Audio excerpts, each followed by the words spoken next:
আজি লোকসভা নিৰ্বাচনৰ ষষ্ঠ পৰ্যায়ৰ ভোটগ্ৰহণ সম্পন্ন দেশৰ ৯৮টা সমষ্টিত পুৱা ৭ বজাৰ পৰা সন্ধিয়া ৬ বজালৈ ভোটগ্ৰহণ ৮৮৯ গৰাকী প্ৰাৰ্থীৰ ভাগ্য নিৰ্ণয় হ'ব ইভিএমত।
গ্ৰীষ্ম প্ৰবাহে দেশত সৃষ্টি কৰিছে ভয়ংকৰ পৰিস্থিতি ক্ৰমশ বৃদ্ধি পাই অহা পাৰাস্তম্ভে ব্যাহত কৰিছে এতিয়া স্বাভাৱিক জীৱন যাত্ৰা গ্ৰীষ্ম প্ৰবাহৰ কবলত গুৱাহাটীকে ধৰি অসমৰ বহু অঞ্চল চাওহক এই সন্দৰ্ভত আমাৰ এক প্ৰতিবেদন দেশত তাপমাত্ৰাৰ ভয়াৱহ ৰূপ গ্ৰীষ্ম প্ৰবাহৰ কবলত দেশৰ বহু অঞ্চল ৰেড এলাৰ্ট জাৰি বতৰ বিজ্ঞান কেন্দ্ৰৰ অসমত ৩৯ ডিগ্ৰী পৰ্যন্ত তাপমাত্ৰা গৰমত বিপৰ্যস্ত স্বাভাৱিক জীৱন যাত্ৰা এইবাৰ আগতীয়াকৈ আহিল গ্ৰীষ্ম প্ৰবাহ প্ৰচণ্ড গৰমে দেশৰ বহু অঞ্চলৰ জনজীৱন বিসময় কৰি তুলিছে উত্তৰ প্ৰদেশ মধ্যপ্ৰদেশ ৰাজস্থান চণ্ডীগড় পঞ্জাৱ হাৰিয়ানা আনকি দিল্লীতো ভয়ানক হৈ উঠিছে জীৱন যাত্ৰা বহু ঠাইত ৪৫-৪৬ ডিগ্ৰী চেলছিয়াছ পৰ্যন্ত বৃদ্ধি পাইছে তাপমাত্ৰা সতৰ্কবাণী জাৰি কৰিছে বতৰ বিজ্ঞান কেন্দ্ৰই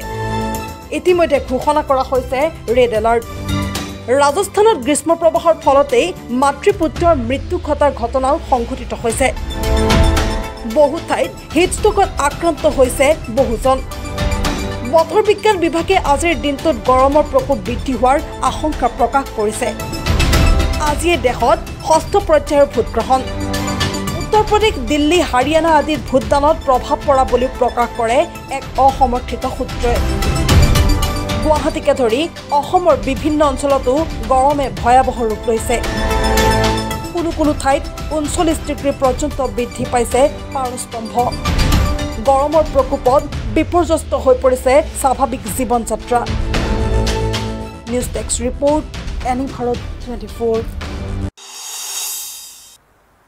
আহিছো পৰৱৰ্তী বাতৰিলৈ ২৭ মেৰ পৰা আৰম্ভ বিশ্ববিদ্যালয়ৰ অধীনৰ স্নাতকোত্তৰ নামভৰ্তি সমৰ্থ পৰ্টেলৰ জৰিয়তে আৰম্ভ হ'ব নামভৰ্তি প্ৰক্ৰিয়া ছাত্ৰীসকলে অনলাইন প্ৰক্ৰিয়াৰে কৰিব পাৰিব আবেদন assam.admission.samortha.ac ইনত জৰিয়তে কৰিব পাৰিব আবেদন আৰু এই সন্দৰ্ভত ৰাজ্যৰ উচ্চ শিক্ষা বিভাগৰ অধিসূচনা জাৰি কৰা হৈছে ৪ বছৰীয়া স্নাতক পাঠ্যক্ৰমৰ নামভৰ্তিৰ বাবে কৰিব পাৰিব আবেদন আৰু নামভৰ্তিৰ আবেদন কৰিব পাৰিব ৫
অষ্টাদশ লোকসভা নিৰ্বাচনৰ ষষ্ঠ পৰ্যায়ৰ ভোট গ্ৰহণ প্ৰক্ৰিয়া আজি সম্পন্ন হয়।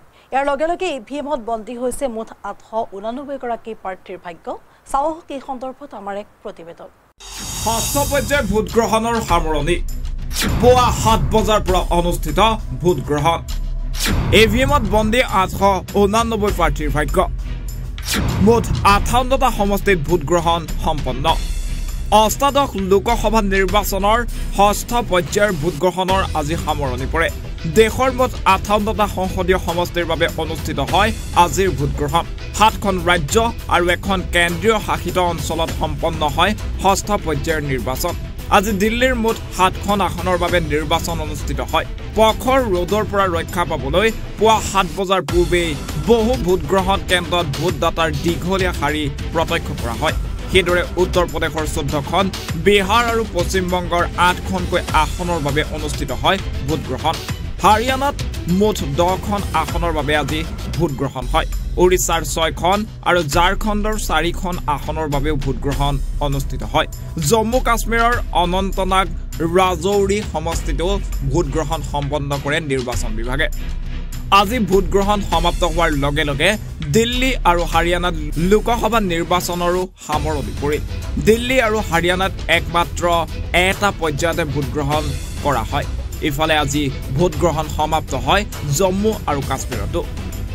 উৎকট গৰমৰ প্ৰভাৱ ভোটদানত। ৰেড এলাৰ্টৰ মাজত ভোট গ্ৰহণ। পূৰ্বে বতৰ বিজ্ঞান বিভাগে দিয়া আগজাননী মতেই উৎকট গৰমৰ মাজত আজি সম্পন্ন কৰিব লগা হয় ভোট গ্ৰহণ প্ৰক্ৰিয়া। বহু ঠাইত জাৰি কৰা হৈছিল ৰেড এলাৰ্ট। ভোটদানত গৰমৰ প্ৰভাৱ পৰে। বিশেষকৈ দিল্লীত গৰমৰ প্ৰভাৱত ভোটদানৰ হাৰ হ্ৰাস পোৱাৰ খবৰ আহিছে।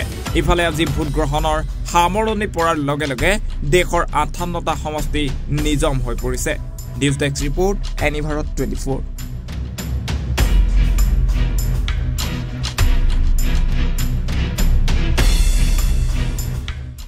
ষষ্ঠ পৰ্যায়ৰ ভোট গ্ৰহণৰ সামৰণি পুৱা 7 বজাৰ পৰা অনুষ্ঠিত ভোট গ্ৰহণ। ইভিএমত বন্দী 889 প্ৰাৰ্থীৰ ভাগ্য। মুঠ 58টা সমষ্টিত। মায়ঙৰ বালিমুখ বজাৰত ভয়ানক অগ্নিকাণ্ডত ভস্মীভূত কেইবাখনো ব্যৱসায়িক প্ৰতিষ্ঠান। 10টা চিলিণ্ডাৰ বিস্ফোৰণ হয় অগ্নিকাণ্ডটোত আৰু অঞ্চলটোত থকা পেট্ৰল আৰু ডিজেলৰ দোকানৰ কাষতে জুইৰ সূত্ৰপাত। পেট্ৰল ডিজেলৰ ড্ৰাম বিস্ফোৰণ হয় অগ্নিকাণ্ডটোত আৰু জুইৰ লেলিহান শিখাই আগুৰি ধৰে বজাৰখন। অগ্নিনিৰ্বাপক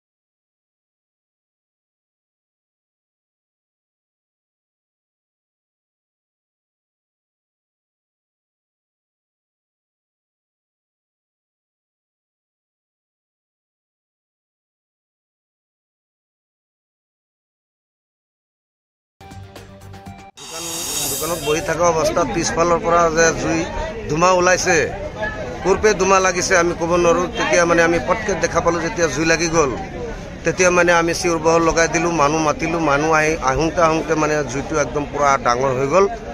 মানুহ আৰু জুইৰ ওচৰত চাপিব নোৱাৰে।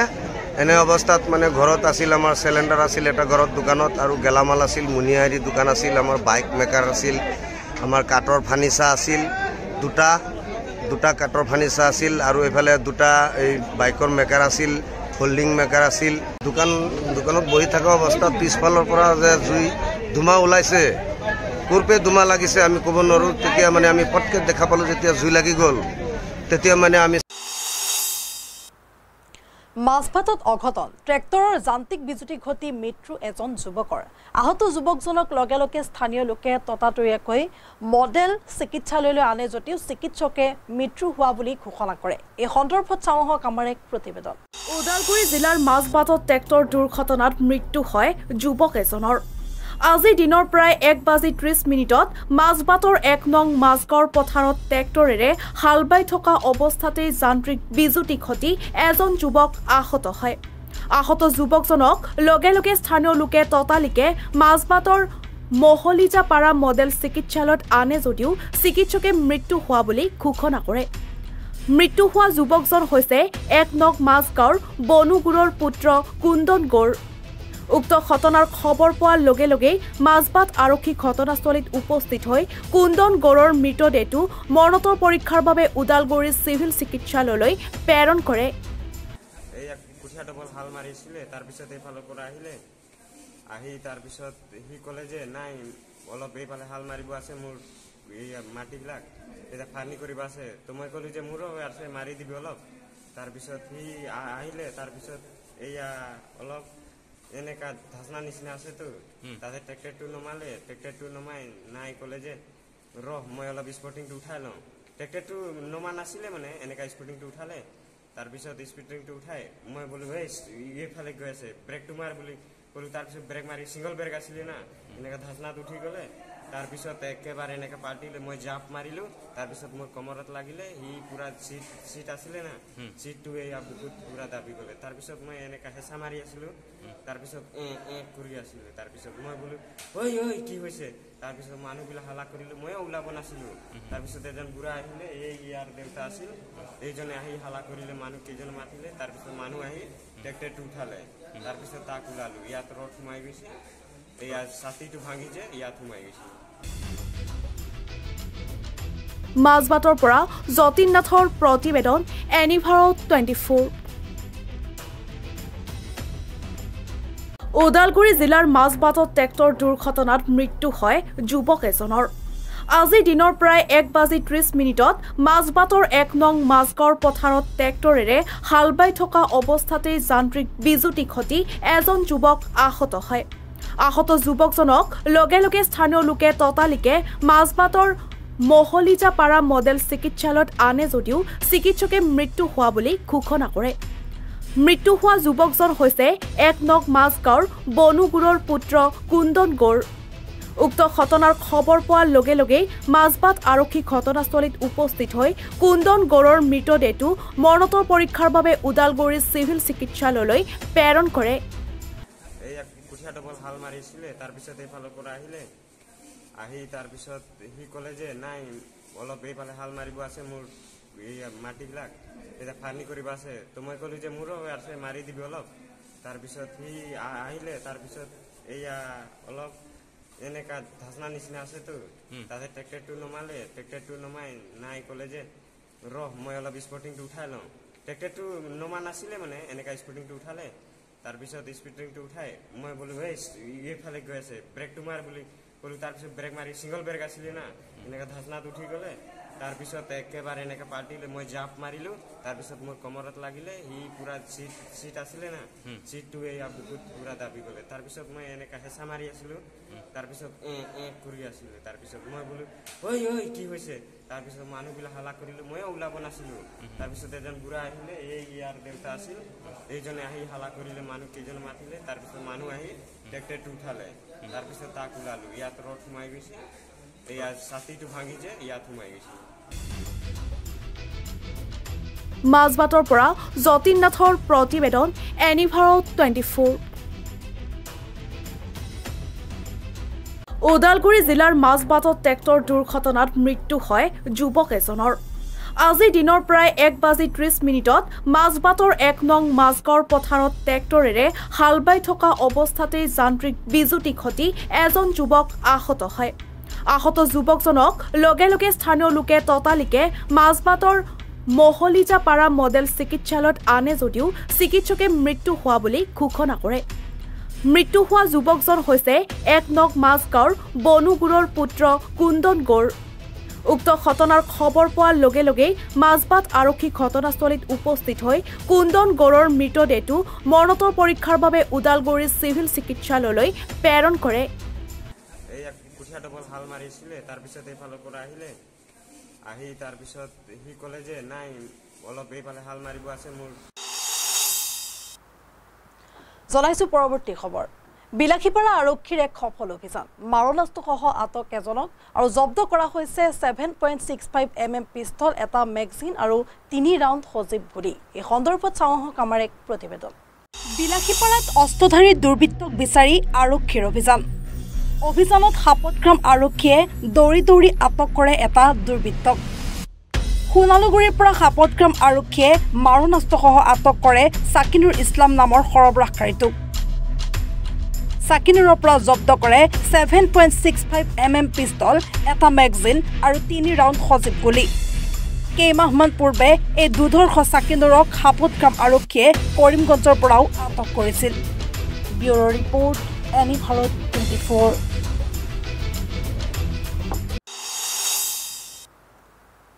বকুৰ বামুণীগাঁও উফুলাত অঘটন, মাটি কঢ়িওৱা ডাম্পাৰত লাগিল জুই। কিয় জুই লাগিল এই সন্দৰ্ভত চাওঁ আহক আমাৰ এক প্ৰতিবেদন। বকুৰ বামুণীগাঁও উফুলাত অঘটন, মাটি কঢ়িওৱা ডাম্পাৰত লাগিল জুই। 4-লেনযুক্ত পথ নিৰ্মাণৰ বাবে বামুণীগাঁও উফুলা পথাৰত মাটি কঢ়িয়াই আছিল ডাম্পাৰখনে। পথাৰৰ মাজেৰে যোৱা 11,000 ভল্টৰ তাঁৰত লাগি অগ্নিসংযোগ হয় বাহনখনত। লগে লগে ঘটনাস্থলীত অগ্নি নিৰ্বাপক বাহিনী উপস্থিত হৈ জুই নিৰ্বাপন কৰে যদিও গাড়ীখনৰ আধা অংশ জুইত জাহ যায়। উক্ত গাড়ীখনৰ নম্বৰ AS01QC6039।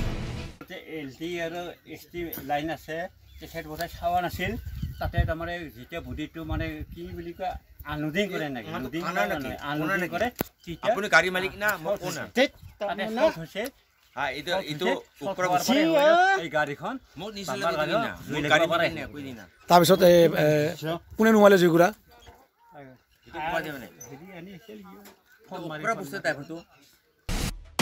বকুৰ পৰা বিক্ৰম দাসৰ ৰিপৰ্ট, এনি ভাৰত 24।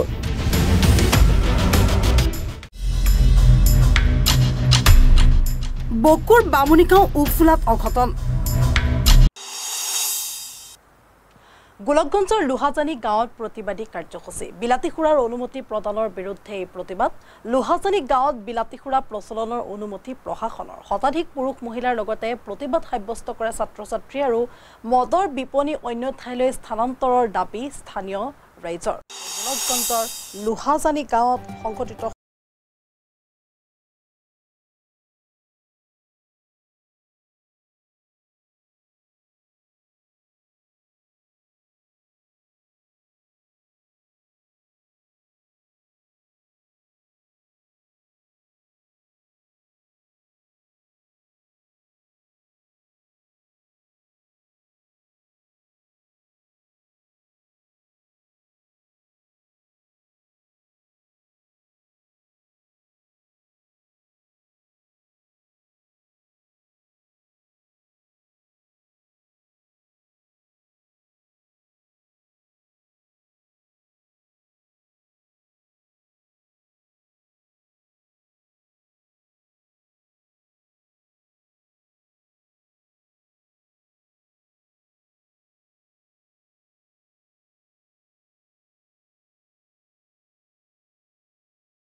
সব খুলিব বুলি মানে ইহঁতে কৈ আছে যে মানে চৰকাৰৰ পৰা তেখেতসকলক বোলে অনুমতি দিছে।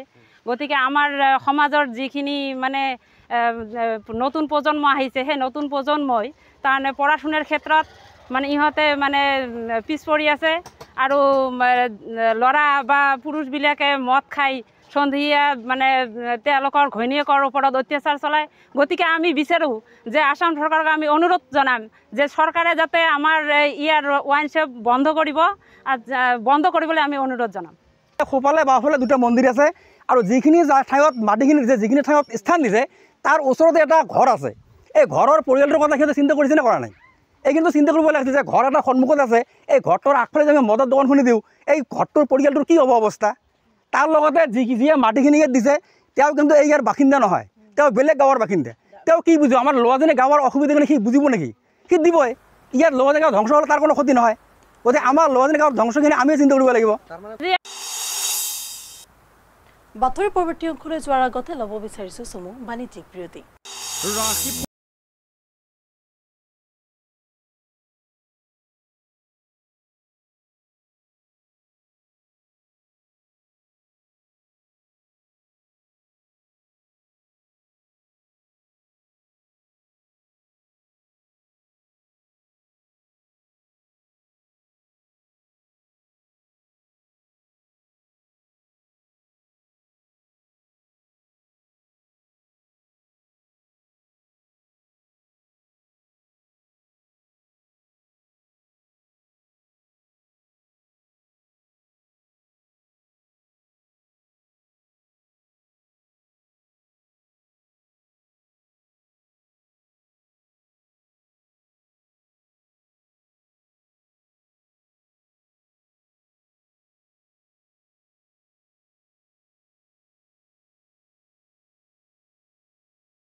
প্ৰত্যেকগৰাকী সৌন্দৰ্য পিপাসু মহিলাৰে প্ৰিয় গহনা নিজৰ মন পছন্দৰ ধুনীয়া সাজযোৰৰ সৈতে মিলাই সকলোৱে গহনা পিন্ধি ভাল পায় গুৱাহাটী মহানগৰীৰ মা অঞ্জলি জুৱেলাৰ্ছত গ্ৰাহকৰ বাবে উপলব্ধ অত্যাধুনিক ব্ৰাইডেল জুৱেলাৰী ট্ৰেডিশ্যনেল মডাৰ্ণ জুৱেলাৰীকে ধৰি বিভিন্ন ধৰণৰ সোণৰূপৰ আকৰ্ষণীয় গহনা আপুনি মনে বিচৰা ধৰণৰ সকলো গহনা উপলব্ধ হ'ব মা অঞ্জলি জুৱেলাৰ্ছত গতিকে দেৰি কিয় কৰিছে পলম নকৰি সোনকালে আহক আমাৰ ঠিকনা মা অঞ্জলি জুৱেলাৰ্ছ জয়ানগৰ 6 মাইল চুকাপা ভৱনৰ সমীপত গুৱাহাটী আমাৰ ফোন নম্বৰ 9864365392 3613563718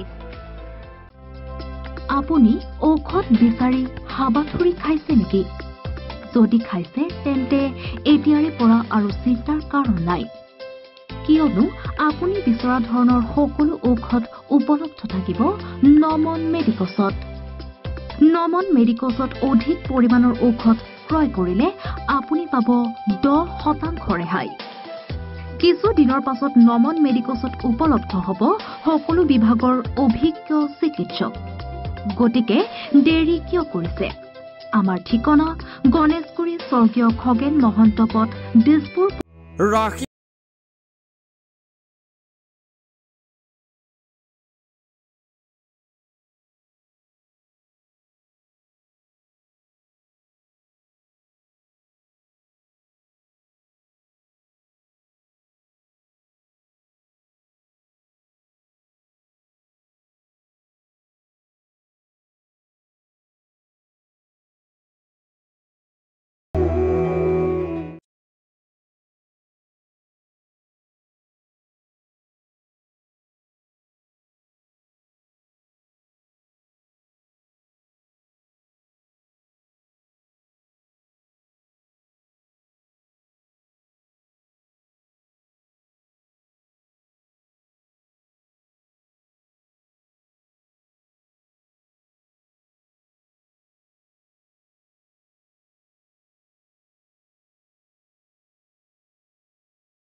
প্ৰত্যেকগৰাকী সৌন্দৰ্য পিপাসু মহিলাৰে প্ৰিয় গহনা নিজৰ মন পছন্দৰ ধুনীয়া সাজযোৰৰ সৈতে মিলাই সকলোৱে গহনা পিন্ধি ভাল পায় গুৱাহাটী মহানগৰীৰ মা অঞ্জলি জুৱেলাৰ্ছত গ্ৰাহকৰ বাবে উপলব্ধ অত্যাধুনিক ব্ৰাইডেল জুৱেলাৰী ট্ৰেডিশ্যনেল মডাৰ্ণ জুৱেলাৰীকে ধৰি বিভিন্ন ধৰণৰ সোণৰূপৰ আকৰ্ষণীয় গহনা আপুনি মনে বিচৰা ধৰণৰ সকলো গহনা উপলব্ধ হ'ব মা অঞ্জলি জুৱেলাৰ্ছত গতিকে দেৰি কিয় কৰিছে পলম নকৰি সোনকালে আহক আমাৰ ঠিকনা মা অঞ্জলি জুৱেলাৰ্ছ জয়ানগৰ 6 মাইল চুকাপা ভৱনৰ সমীপত গুৱাহাটী আমাৰ ফোন নম্বৰ 9864365392 3613563718 আপুনি ঔষধ বিচাৰি হাবাথুৰি খাইছে নেকি যদি খাইছে তেন্তে এতিয়াৰে পৰা আৰু চিন্তাৰ কাৰণ নাই কিয়নো আপুনি বিচৰা ধৰণৰ সকলো ঔষধ উপলব্ধ থাকিব নমন মেডিকছত নমন মেডিকছত অধিক পৰিমাণৰ ঔষধ ক্ৰয় কৰিলে আপুনি পাব 10% ৰেহাই কিছু দিনৰ পাছত নমন মেডিকছত উপলব্ধ হ'ব সকলো বিভাগৰ অভিজ্ঞ চিকিৎসক গতিকে দেৰি কিয় কৰিছে আমাৰ ঠিকনা গণেশগুৰি স্বৰ্গীয় খগেন মহন্ত পথ দিছপুৰ পলিক্লিনিকৰ বিপৰীতে ৰাখি ফল অনুসৰি কিদৰে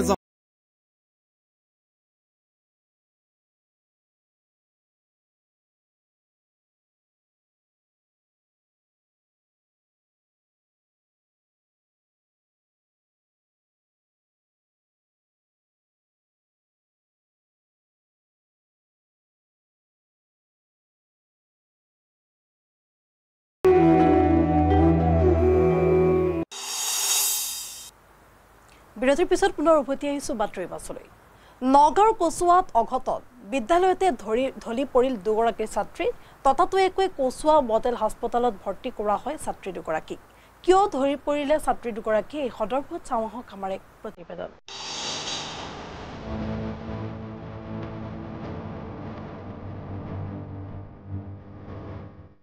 নগাঁৱৰ কচুৱাত অঘটন প্ৰচণ্ড গৰমৰ বাবে বিদ্যালয়তে ঢলি পৰিল দুগৰাকী ছাত্ৰী ততাতৈয়াকৈ কচুৱা মডেল হাস্পতালত ভৰ্তি কৰা হয় ছাত্ৰী দুগৰাকীক কচুৱা গাৰ্লছ হাইস্কুল আৰু কচুৱা তিনিআলি জাতীয় বিদ্যালয়ৰ দুগৰাকী ছাত্ৰী চিকিৎসাধীন অৱস্থাত আছে। বৰ্তমানে কিছু পৰিমাণে সুস্থ হৈছে যদিও চিকিৎসকৰ তত্বাৱধানত চিকিৎসা প্ৰদান কৰি থকা হৈছে ছাত্ৰী দুগৰাকীক। উল্লেখ্য যে চৰকাৰে বান্ধি দিয়া নিয়মতেই ৰাতিপুৱা ৮ বজাৰ পৰাই বিদ্যালয়ৰ পাঠদান কাৰ্য চলি আছিল আৰু ছুটিৰ সময়ৰ কিছু সময় আগতেই এই ঘটনা সংঘটিত হয়।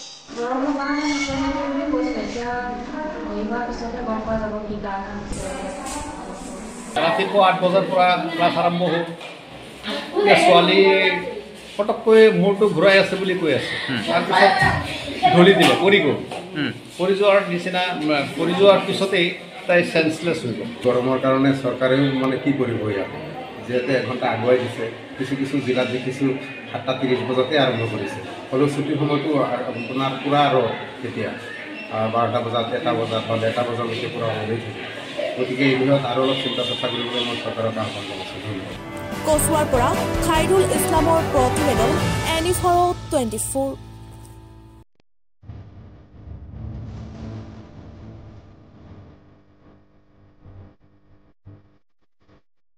নগাঁৱৰ কচুৱাত অঘটন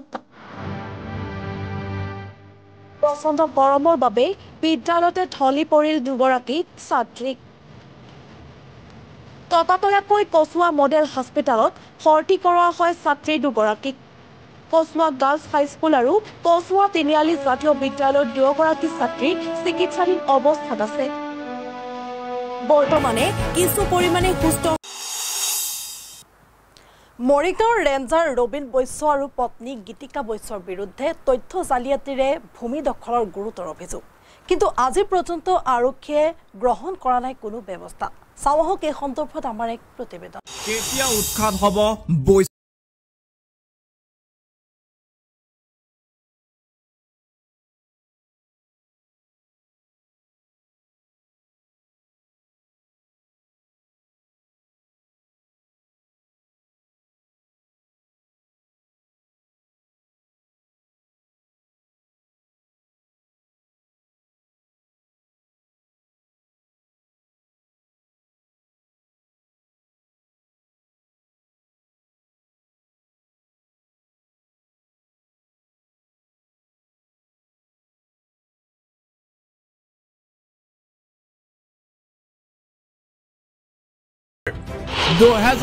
চনত মৃত এনি হাজৰিকাৰ চহী জালিয়াতিৰ অভিযোগ।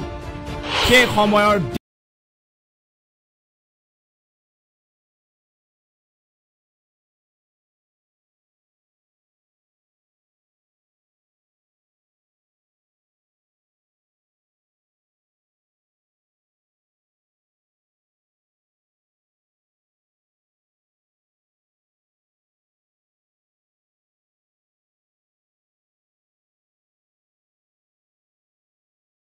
ভূমি দখল কৰাৰ সকলো তথ্য জল পট হৈ থকাৰ পিছতো 2009 চনত দিছপুৰ চক্ৰ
উৎখাত হ'ব বৈশ্য গেং ভূমি দখলৰ অভিযোগৰ কিন্তু নাই কোনো তদন্ত ৰাজচক্ৰ বিষয়াৰো হাঙুৰ খাইছে নাম দেশপুৰ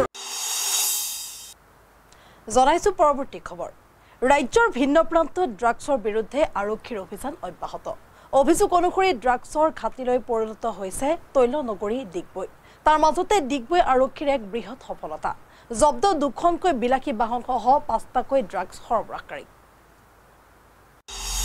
ৰাজ্যৰ ভিন্ন প্ৰান্তত ড্ৰাগছৰ বিৰুদ্ধে আৰক্ষীৰ অভিযান অব্যাহত অভিযোগ অনুসৰি ড্ৰাগছৰ ঘাটিলৈ পৰিণত হৈছে তৈলনগৰী ডিগবৈ তাৰ মাজতে ডিগবৈ আৰক্ষীৰ বৃহৎ সফলতা ড্ৰাগছসহ আটক 5টাকৈ সৰবৰাহকাৰী জব্দ দুখনকৈ বিলাসী বাহন জব্দকৃত বাহন দুখনৰ নম্বৰ ক্ৰমে AS01M1 991 আৰু AS23U 3717 মূল চহৰৰ সমীপতে আটক হৈছে ড্ৰাগছ সৰবৰাহকাৰী কেইটা আটকাধীন ড্ৰাগছ সৰবৰাহকাৰী কেইটা ক্ৰমে দেৱজ্যোতি দাস ৰাক্ষিত দাস জান্তু মৰাণ পল্লৱ দাস আৰু অজয় দাস ডিগবৈৰ পৰা হীৰেন্দ্ৰ ৰাজবংশীৰ প্ৰতিবেদন এনি ভাৰত 24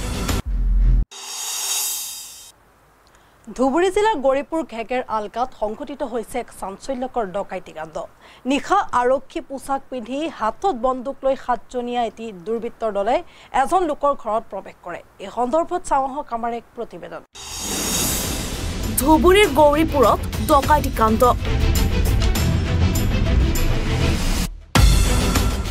আৰক্ষীৰ পোছাকত 7জনীয়া দুৰ্বৃত্তৰ দল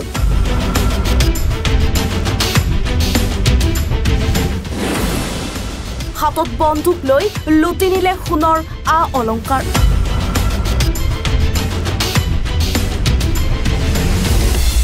ধুবুৰী জিলাৰ গৌৰীপুৰ ঘেগেৰ আলগাত সংঘটিত হৈছে চাঞ্চল্যকৰ ডকাইতি কাণ্ড নিশা আৰক্ষীৰ পোছাক পিন্ধি হাতত বন্দুক লৈ 7জনীয়া এটি দুৰ্বৃত্তৰ দলে এজন লোকৰ ঘৰত প্ৰৱেশ কৰে আৰক্ষীৰ পৰিচয় দি ঘৰ তালাচীৰ নামত ডকাইতি লুটিলে নগদ ধন 5 লক্ষাধিক টকাৰ সোণৰ অলংকাৰ ডকাইতি কৰাৰ এক নতুন কৌশল ডকাইতৰ হাতে হাতে মাৰ নস্ত্ৰ পিন্ধনত খাকি পোছাক মুখত মাস্ক মাজনিশা গৌৰীপুৰ ঘেগেৰ আলগা গাঁৱৰ ৰফিক আলী নামৰ যুৱকজনৰ ঘৰত প্ৰৱেশ কৰি 7জনীয়া ডকাইতিৰ দলটোৱে বিভিন্ন ভয় ভাবুকি দিয়ে ৰফিক আলী পেছাত LICৰ DO ৰফিক আলীৰ ঘৰত 7জনীয়া আৰক্ষীৰ পোছাক পিন্ধি ডকাইতৰ দলটোৱে পৰিচয় দিছিল গৌৰীপুৰ আৰক্ষী থানাৰ বুলি ঘটনা সন্দৰ্ভত ধুবুৰী আৰক্ষীয়ে তদন্ত অব্যাহত ৰাখিছে ঘৰৰ ভিতৰৰ পৰাই চালো মানে পুলিচৰ মানুহ আৰু কি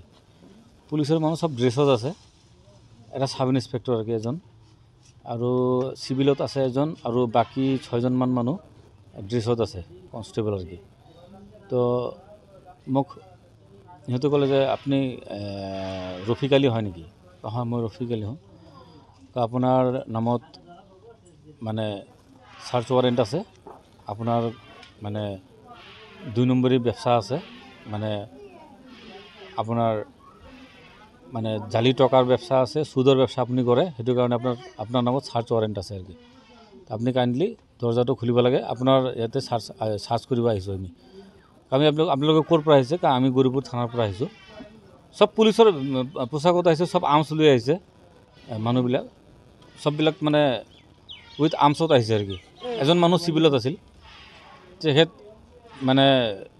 তেখেত ক'লে যে মই পুলিচৰ মানুহ হয় আৰু কি তো আপোনাৰ ঘৰত সাৰ্চ কৰিব লাগে আপোনাৰ দৰজাটো খুলিব লাগে আৰু তো মই ক'লোঁ যে মই চাকৰি কৰা মানুহ মই LIC ডেভেলপমেণ্ট অফিচাৰ আপোনালোকে ভুল ইনফৰমেশ্যন পাইছে তো নহয় আমি ভুল ইনফৰমেশ্যন পোৱা নাই আমাৰ ইনফৰমেশ্যন সঠিক আছে আপোনাৰ ইয়াতে সাৰ্চিং আছে আমি ঠিক ইনফৰমেশ্যন মতে আহিছোঁ আপোনাক খুলিব লাগে আৰু কি তেতিয়া অলপ হামকি দামকি কৰাত মই দৰজাটো খুলি দিছোঁ আৰু কি খুলি দিয়াৰ পিছত মানে সিহঁতে লগে লগে মোৰ মোবাইলটো চিজ কৰি লৈছে মোবাইলটো চিজ কৰিলে পূৰা ঘৰত তন্নতন্নি কৰি মানে ইহঁতে একদম বিছনা উল্টাই ফুল্টাই যিমান মোৰ আলমাৰি আছে সব চাবি দি খুলি সব চাই মানে বস্তুটো একো নাপালে লাষ্টত মোৰ মিছেছৰ গহনা আছিল 5 লাখ টকাৰ গহনা আছিল গহনাৰ লগতে মোৰ মানি বেগটো আছিল আলমাৰিত এই আলমাৰিটো মানি বেগটো লৈ গৈছে লগতে মোৰ ATM কাৰ্ড পেন কাৰ্ড আধাৰ কাৰ্ড যিমান মানে ডকুমেণ্টছ আছে ডকুমেণ্টছবিলাক লৈ লৈছে তাৰপিছত মোক ক'লে যে মই ক'লোঁ যে আপোনালোকে যদি আহিছে পুলিচৰ পৰা আহিছে তো মোক চিজাৰ লিষ্টটো দি যাওক আপোনালোকে কি কি মানে জব্দ কৰিলে চিজাৰ লিষ্টটো দি যাওক তো এখেতে ক'লে যে নহয় আপোনাৰ থানাত যাব লাগিব কালি আপুনি ৰাতিপুৱা থানাত আহিব আৰু কি এইটো কৈ কিনে মোৰ মানে ঘৰৰ পৰা ওলাই গ'ল আৰু কি পৰ্বতজোৰাৰ পৰা নুৰ ইছলাম মণ্ডলৰ প্ৰতিবেদন এনিফাৰ 24 ধুবুৰীৰ গৌৰীপুৰত ডকাইতি কাণ্ড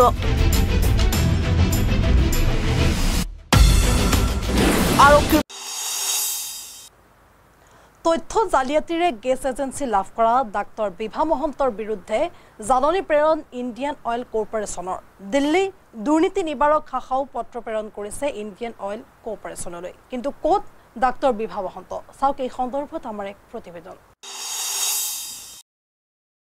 উত্তৰ দিলেনে ডাক্তৰ বিভা মহন্তই বিভা মহন্তলৈ আইঅচিৰ কাৰণ দৰ্শোৱাৰ জাননী অভিযোগ সন্দৰ্ভত আইঅচিলৈ পত্ৰ দুৰ্নীতি নিবাৰক শাখাৰ ক'ত আছে ডাক্তৰ বিভা মহন্ত তথ্য জালিয়াতিৰে গেছ এজেন্সি লাভ কৰাৰ অভিযোগত অভিযুক্ত ডাক্তৰ বিভা মহন্ত এতিয়া ক'ত গুৱাহাটী মহানগৰীৰ লখৰাস্থিত অদিতি গেছ এজেন্সিৰ স্বত্বাধিকাৰী ডাক্তৰ বিভা মহন্তই নিজৰ চিকিৎসকৰ পৰিচয় লুকুৱাই ৰাখি নিজক মিছ বিভা মহন্ত বুলি পৰিচয় দি লাভ কৰিছিলে গেছ এজেন্সিটো তাৰ পিছতে যোগান বিভাগৰ দল এটা উপস্থিত হ'ল গেছ এজেন্সিটোত পৰৱৰ্তী সময়ত ইণ্ডিয়ান অইল কৰ্পোৰেশ্যনে অভিযোগ সন্দৰ্ভত ডাক্তৰ বিভা মহন্তলৈ প্ৰেৰণ কৰে কাৰণ দৰ্শোৱাৰ জাননী কিন্তু এতিয়াও জানিব পৰা হোৱা নাই বিভা মহন্তই এই জাননীৰ বিপৰীতে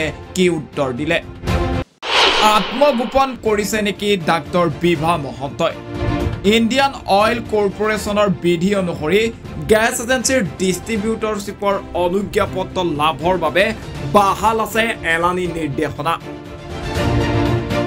ইয়াৰ ভিতৰত অন্যতম কোনো কাৰণত কেন্দ্ৰীয় চৰকাৰ ৰাজ্য চৰকাৰ অথবা ব্যক্তিগত খণ্ডৰ কোনো কৰ্মচাৰীয়ে গেছ এজেন্সি ল'ব নোৱাৰে কিন্তু বিভা মহন্ত পালে ললে চলালেও পিছত আকৌ লেঠা লাগিল এইবাৰ বিভা মহন্তৰ আন এক তথ্য ডাক্তৰ বিভা মহন্তৰ দৰমহা লাভৰ প্ৰক্ৰিয়াত অনিয়ম ডাক্তৰ বিভা মহন্তই একাউণ্টত নহয় দৰমহা লয় নগদ ধনত ডাক্তৰ বিভা মহন্ত মহানগৰীৰ এখন ব্যক্তিগত চিকিৎসালয়ৰ চিকিৎসক কিন্তু চিকিৎসক হিচাপে চিকিৎসালয়খনৰ পৰা লাভ কৰা দৰমহা একাউণ্টৰ পৰিৱৰ্তে নগদ ধনৰ ৰূপত লৈ দীৰ্ঘদিনে বিত্তীয় অনিয়ম সংঘটিত কৰি অহাৰ অভিযোগ ইয়াৰ উপৰি ডাক্তৰ বিভা মহন্তৰ আছে আন বহু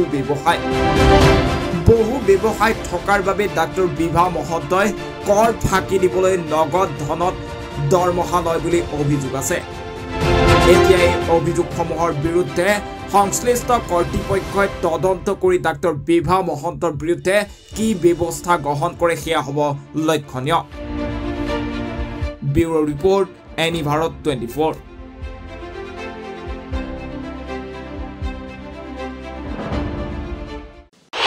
ইণ্ডিয়ান অইল কৰ্পোৰেশ্যনক উত্তৰ দিলেনে ডাক্তৰ বিভা মহন্তই বিভা মহন্তলৈ আইঅচিৰ কাৰণ দৰ্শোৱাৰ জাননী অভিযোগ সন্দৰ্ভত আইঅচিলৈ পত্ৰ দুৰ্নীতি নিবাৰক শাখাৰ ক'ত আছে ডাক্তৰ বিভা মহন্ত তথ্য জালিয়াতিৰে গেছ এজেন্সি লাভ কৰাৰ অভিযোগত অভিযুক্ত ডাক্তৰ বিভা মহন্ত এতিয়া ক'ত গুৱাহাটী মহানগৰীৰ লখৰাস্থিত অদিতি গেছ এজেন্সিৰ স্বত্বাধিকাৰী ডাক্তৰ বিভা মহন্তই নিজৰ চিকিৎসকৰ পৰিচয় লুকুৱাই ৰাখি নিজক মিছ বিভা মহন্ত বুলি পৰিচয় দি লাভ কৰিছিলে গেছ এজেন্সিটো তাৰ পিছতে যোগান বিভাগৰ দল এটা উপস্থিত হ'ল গেছ এজেন্সিটোত পৰৱৰ্তী সময়ত ইণ্ডিয়ান অইল কৰ্পোৰেশ্যনে অভিযোগ সন্দৰ্ভত ডাক্তৰ বিভা মহন্তলৈ প্ৰেৰণ কৰে কাৰণ দৰ্শোৱাৰ জাননী কিন্তু এতিয়াও জানিব পৰা হোৱা নাই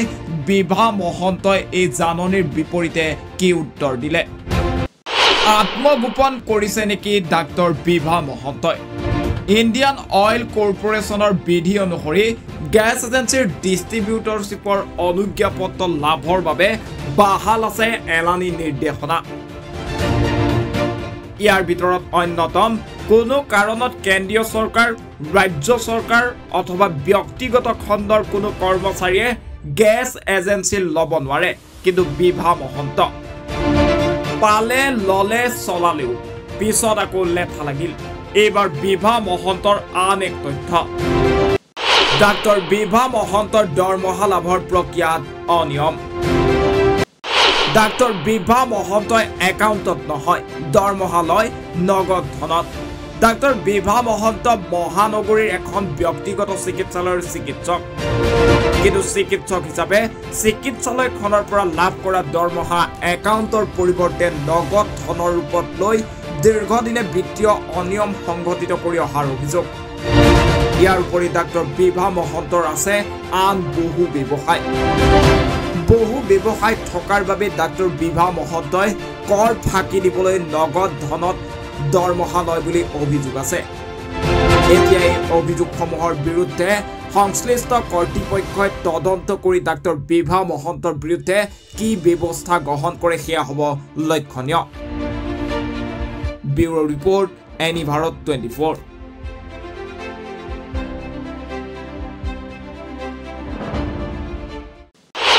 ইন্ডিয়ান অইল কৰ্পোৰেচনক উত্তৰ দিলে তিনিচুকীয়া জিলাত ক্ষুদ্ৰ চাহ খেতিয়কৰ পাত নোলোৱাৰ অভিযোগ বটলিফ ফেক্টৰীৰ বিৰুদ্ধে অহা 1 জুনৰ পৰা তিনিচুকীয়া জিলাৰ বটলিফ ফেক্টৰীসমূহে জিলাখনৰ কেঁচা চাহপাত গ্ৰহণ নকৰিলে 2 জুনৰ পৰা ধাৰাবাহিক আন্দোলন গঢ়ি তোলাৰ হুংকাৰ চাহ খেতিয়কৰ এই সন্দৰ্ভত চাওঁহক এক প্ৰতিবেদন তিনিচুকীয়া জিলাৰ ক্ষুদ্ৰ চাহ খেতিয়কৰ পাত নোলোৱাৰ অভিযোগ বটলিফ ফেক্টৰীৰ বিৰুদ্ধে অহা 1 জুনৰ পৰা তিনিচুকীয়া জিলাৰ বটলিফ ফেক্টৰীসমূহে জিলাখনৰ কেঁচা চাহপাত গ্ৰহণ নকৰিলে 2 জুনৰ পৰা ধাৰাবাহিক আন্দোলনৰ হুংকাৰ চাহ খেতিয়কৰ বৃহস্পতিবাৰে বটলিফ ফেক্টৰীৰ মালিক তথা চৰকাৰ প্ৰশাসনৰ বিৰুদ্ধে খৰব হৈ পৰিছে তিনিচুকীয়া জিলাৰ ক্ষুদ্ৰ চাহ খেতিয়ক সন্থাই 2013 চনৰ পৰাই ভাৰতীয় ট্ৰি বোৰ্ডৰ অনুৰোধ মৰ্মে বিশেষ ছবিধ ৰাসায়নিক ঔষধ জিলাখনৰ খেতিয়কসকলে প্ৰয়োগ কৰা নাই যদিও সেই ঔষধসমূহ ক্ষুদ্ৰ চাহ খেতিয়কসকলৰ বাগানত আজিও প্ৰয়োগ কৰি আছে বুলি অজুহাত দেখুৱাই ক্ষুদ্ৰ চাহ খেতিয়কসকলৰ পাত লোৱাটো বন্ধ কৰি ৰাখিছে বটলিফ ফেক্টৰীসমূহে অভিযোগ অনুসৰি বটলিফ ফেক্টৰীসমূহে যদিও অসমৰ ক্ষুদ্ৰ চাহ খেতিয়কসকলৰ পাত লোৱা বন্ধ ৰাখিছে তথাপিও কিন্তু বহিৰাজ্যৰ পৰা অহা কেঁচা চাহপাতসমূহ তেওঁলোকে আজিও লৈ আছে সেয়ে এই ক্ষেত্ৰত খৰব হৈ পৰিছে ক্ষুদ্ৰ চাহ খেতিয়ক সন্থা সংগঠনটোৱে বহিৰাজ্যৰ অৰুণাচলৰ পৰা অহা কেঁচা চাহপাতসমূহ ফেক্টৰীত লোৱা বন্ধ কৰিবলৈ চৰকাৰ তথা জিলা প্ৰশাসনক আহ্বান জনাইছে বটলিফ ফেক্টৰীসকলে পাত নোলোৱা যিটো সিদ্ধান্ত গ্ৰহণ কৰিছে এইটো কিন্তু খেতিয়কক আমাৰ বিভ্ৰান্ত কৰিছে তাৰমানে আমাৰ কি কাৰণে পাত নল'ব তেওঁলোকে প্ৰথম তেওঁলোকে জনাই দিছে যে খেতিয়কৰ কেমিকেল উপস্থিতি ধৰা পৰাৰ কাৰণে তেওঁলোকে পাত নল'ব বুলি কৈ আছে কিন্তু সেই কথাটো তেওঁলোকৰ নহয় আমি এতিয়া অনুমান কৰিব পাৰিছোঁ যিহেতু তেওঁলোকে এখন প্ৰেছমিট দিছিলে প্ৰেছমিটত তেওঁলোকে স্পষ্ট কৰিছে যে 100% যিটো অকশ্যনৰ ব্যৱস্থা আছিলে এই অকশ্যনৰ ব্যৱস্থাটো তেওঁলোকৰ কাৰণে অসুবিধা হ'ব সেইটো কাৰণে তেওঁলোকে পাত নল'ব বুলি কৈছে কেমিকেলটোতো আমি বিচাৰিছোঁ আমি বন্ধ কৰাটো বিচাৰিছোঁ আৰু ভৱিষ্যতে আমি নেমাৰোঁ আৰু আমি আগতো মাৰি হোৱা নাই কিন্তু এইবিলাক সকলো কথা নৎসাত কৰা কিন্তু মূল তেওঁলোকৰ উদ্দেশ্য 100% অকশ্যনৰ যিটো ব্যৱস্থা এই ব্যৱস্থাটোৰ ওপৰত তেওঁলোকৰ কাৰণে সাংঘাতিক এটা তেওঁলোকৰ দিগদাৰ হৈছে যিহেতু এই ব্যৱস্থাটো হোৱাৰ লগে লগে তেওঁলোকে অধিক মুনাফা লাভ আদায় কৰিব নোৱাৰাৰ কাৰণে আমাক এটা হাৰি এটা আপোনাৰ তেওঁলোকে আমাৰ কি কৰিছে থ্ৰেটেনিং দিয়া নিচিনাকৈ দি আছে বাৰে বাৰে এই বস্তুটো দি আছে যে আপোনালোকৰ পাত নলওঁ ইয়াত কিন্তু এটা বৃহৎ ষড়যন্ত্ৰ সোমাই আছে এই ষড়যন্ত্ৰটো কিন্তু এনেকুৱাও হ'ব পাৰে আমি অনুমান কৰিছোঁ যে ইয়াত চৰকাৰ আৰু বৃহৎ যিবিলাক কোম্পানী আছে এই কোম্পানীবিলাকো ইয়াৰ লগত জড়িত থকাকেইটা আমি অনুমান কৰিছোঁ কিয়নো আমি যিহেতু আমি 52% পাত উৎপাদন কৰাও তেওঁলোকে 48 উৎপাদন কৰে যিহেতু আমাক কি কৰি আছে তেওঁলোকে এই ব্যৱস্থাটো থৈয়েদি কি কৰি আছে যে আমি পাতটো কেনেকৈ দিওঁ প্ৰডাকশ্যনটো আমাক কমাই দিব পাৰোঁ আৰু বৃহৎ কোম্পানীসকলে অধিক দামত তেওঁলোকে পাতটো মেট্ৰিকটো বিক্ৰী কৰিব পাৰে তাৰ এটা ব্যৱস্থাও হ'ব পাৰে বুলি মোৰ অনুমান হয় আমাৰ সদৌ অসম ক্ষুদ্ৰ চাহ খেতিয়ক সন্থাৰ তৰফৰ পৰা আমাৰ অনুভৱ হৈছে 1 তাৰিখে যদি পাত নলয় 1 তাৰিখে যদি চৰকাৰক আমি কৈ আছোঁ যে চৰকাৰৰ লগত আমি আলোচনা কৰি আছোঁ ভাৰতীয় টি বোৰ্ডৰ লগত আলোচনা কৰি আছোঁ আমি উদ্যোগ মন্ত্ৰী বিমল বৰাৰ লগত আলোচনা কৰি আছোঁ যদি 1 তাৰিখে আমাৰ পাতখিনি যদি খেতিয়কৰ পাতখিনি যদি 1 তাৰিখে নলয় তেতিয়াহ'লে কিন্তু আমি সদৰখন ক্ষুদ্ৰ চাহ খেতিয়ক কেন্দ্ৰীয় সমিতিৰ নেতৃত্বত আৰু আমি সকলো খেতিয়কে একেলগতে হৈ কিন্তু ৰাজপথলৈ আমি জংকী আন্দোলন কৰিবলৈ বাধ্য হ'ম। ডুমডুমাৰ পৰা ৰঞ্জিত ছেত্ৰীৰ প্ৰতিবেদন এনি ভাৰত 24। তিনিচুকীয়া জিলাৰ ক্ষুদ্ৰ চাহ খেতিয়কৰ পাত নোলোৱাৰ অভিযোগ বটলিফ ফেক্টৰীৰ বিৰুদ্ধে। অহা 1 জুনৰ পৰা উদালগুছিৰ ডিমাকুছিত উদ্ধাৰ এটা দুষ্প্ৰাপ্য বনৰু। ডিমাকুছি থানাৰ আৰক্ষীৰ টহলদাৰী দলে উদ্ধাৰ কৰে বনৰুটো। ডিমাকুছি বাদলপাৰা পথৰ দাঁতিত উদ্ধাৰ বনৰুটো। বনৰুটোৰ ওজন প্ৰায় 4 কিলোগ্ৰাম আৰু বৰ্ণদী অভয়াৰণ্যত আৰক্ষীয়ে মুকলি কৰি দিয়ে বনৰুটো।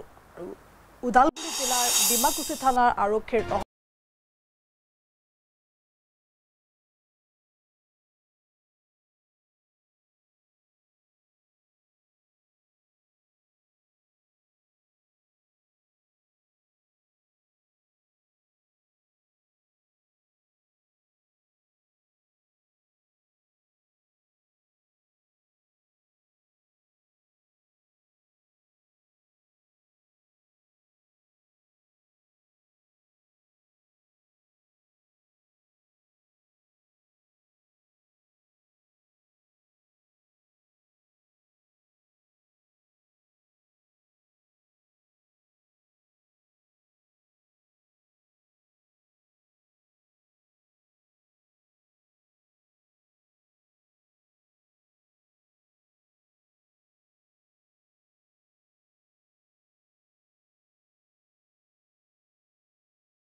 ইয়াৰ লগে লগে প্ৰাইম টাইমৰ পৰা বিদায় লৈছো। ধন্যবাদ।